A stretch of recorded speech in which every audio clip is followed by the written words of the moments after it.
Hello and welcome, this is Rooflemonger, and in this edition of Let's Learn Dragon Ball FighterZ, we're going to be talking about a newly discovered Sparking Blast loop for Cell in the corner. So Cell, he's had, variations of loops in the corners, but this one specifically is only possible thanks to the new patch. The new patch buffed his down and S here, that's this guy right here, and it's thanks to this buff that makes this sparking loop possible. So what I'm going to do here first, before anything else, I'm just going to show you a basic version of the loop here, and then we'll slow it down so you can kind of dissect what you're seeing, and then we're just going to talk about how it all works together.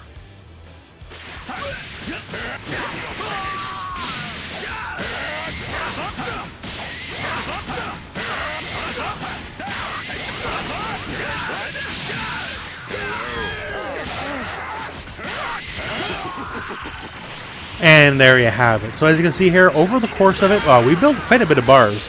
We had enough bar left over to vanish and still do a level 3. We started with just 1 bar. And yeah, so what I'm going to do now is I'm going to just replay it in slow-mo just so we can see how all the constituent parts work here with all the inputs there. And then we're just going to talk about what makes it possible.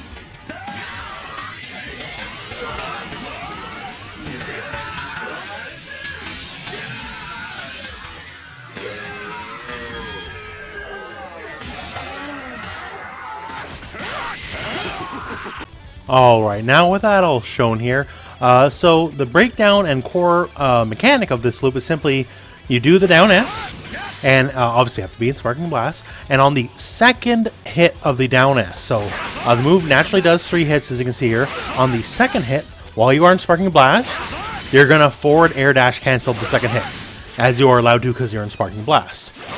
And from there, you're going to hit, after the air dash, you're going to hit medium, this guy right here. And now one thing to note, you have to hit medium basically right after the air dash. You can't be complacent about it. If you think you got time to work with, you're just going to drop it just like that. So it has to be right after the air dash. So we'll just show the basic situation we had there. We use the down medium into forward medium into stand heavy just to get some more damage because having 2 heavies just means in a longer combo they scale better and you just get more damage. Now also keep in mind the wall bounce. It matters not really. Either you do stand heavy with it or without it. It doesn't affect the combo structure at all. So right here we're going to do it. And as you see here, I dash and I basically hit medium right away. And if you look over at the inputs, I am using the button dash method. Just basically because for me personally, it may not be the case for you. For me personally, it basically saves me like a split second versus just hitting forward. So since I can do forward and just homing dash at the same time dash, it just makes it a bit faster to me. Once again, you have to medium tackle like right out of the dash. Now what might catch you up in this combo is you do have to do the medium right after the dash, but you actually have to wait after you land and hit stand heavy. If you hit it right away, what's going to happen is you're just going to land and nothing's going to come out. So as fast as possible timing, it looks something like this. And see here, I hit heavy and ain't nothing come out, right? So you do have to delay a smidge and then do it and go from there. So basically, think of the timing like this. You'll do the string as whatever it is till you get to the down S, and then you'll air dash and then medium as fast as possible, then wait a split second, then heavy, and then basically go into the loop from there, right? So basically, it's fast, fast, fast, slow, fast, fast, fast, slow, and so on and so forth. So you can basically loop as many times as hit stun decay will allow. As we showed earlier, we used a very real-world practical situation here because I want a lot of people show stuff without, they might start with a down medium to show as much damage as they can get, or it turns out if there's any hits stun decay before the down medium, the whole combo will drop. That's not the case with this sparking loop. It is very real off a very realistic starter. And generally speaking, you can get 3 reps of the loop, so 3 down S's. In a case where you're just getting every possible hit before you go sparking, you'll have to drop it down to 2. So keep that in mind, but for the most part, you can always get 3 as long as they're using a fairly reasonable starter without just going too crazy. Now, I'll just leave you with one fun thing here. So Cell's perfect attacks, these guys right here, right? They all have some limited amount of air and vulnerability, just like a down heavy would. They don't all start on frame 1 or nothing, but, you know, people jump in. You know, these are reliable tools to beat it.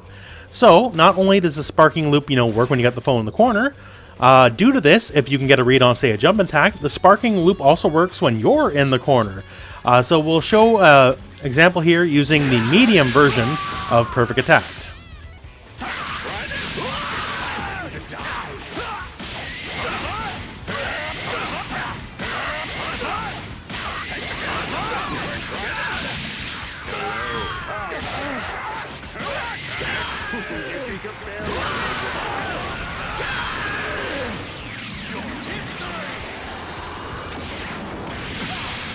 So just a fun little example. Obviously you can easily convert to a touch of death when you manage to get like a more optimal starter. Not going to happen every match? No, of course not, right? But just goes to show this is a pretty powerful technique.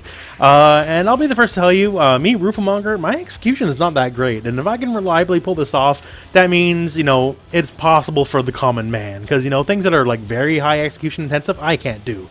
So if I can do it, it means you can probably do it too. So anyways, some fun stuff, only possible after the patch. And yeah, play around with it, have some fun with it. It's a pretty cool thing.